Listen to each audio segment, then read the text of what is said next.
Welcome to அம்மி channel. வாங்க பூண்டு ஊறுகாய் செய்யலாம். முதல்ல பூண்டு, கடுகு, ஜீரகம், உளுந்து, கடலைப்பருப்பு.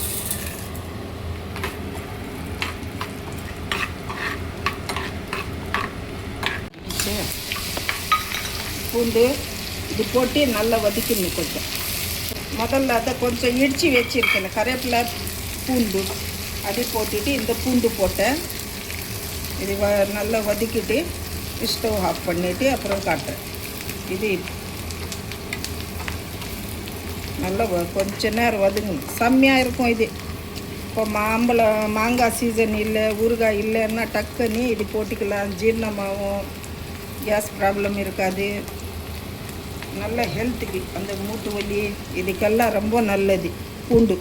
இருமும் புளி ஊற வச்சுட்டு மிக்சியில் அரைச்சிட்டு கொதிக்க வச்சுருக்கேன் தண்ணி இல்லாமல். இப்போ இதில்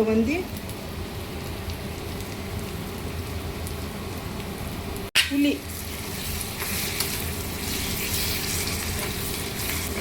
அப்புறம் உங்களுக்கு புளி பிடிக்கலன்னா கூட லெமன் ஒரு 150 கிராம் பூண்டுக்கு பெரிய சைஸு ஒரு 4 எலுமிச்சை பழம் புரிஞ்சிக்கலாம்.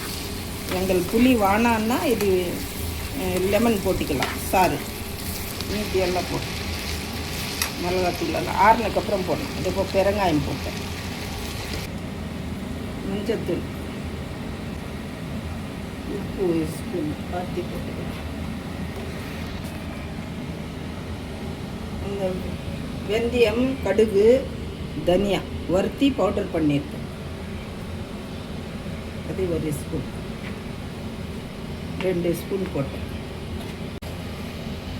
இப்போ மிளகாத்தூள் போட்டுட்டேன். ஆஃப் பண்ணிட்டேன். ஸ்டவ் கேஸ் ஆஃப் பண்ணிட்டேன்.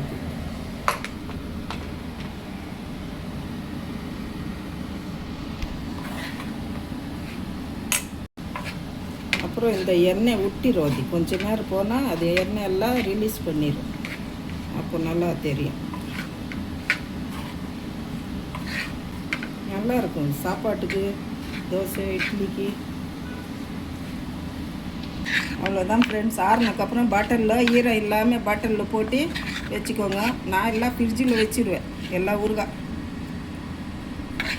லைக் பண்ணுங்கள் ஃப்ரெண்ட், ஷேர் பண்ணுங்கள். பண்ணி சாப்பிட்டு எப்படி இருக்குது சொல்லுங்கள். செம்மையாக இருக்கும்.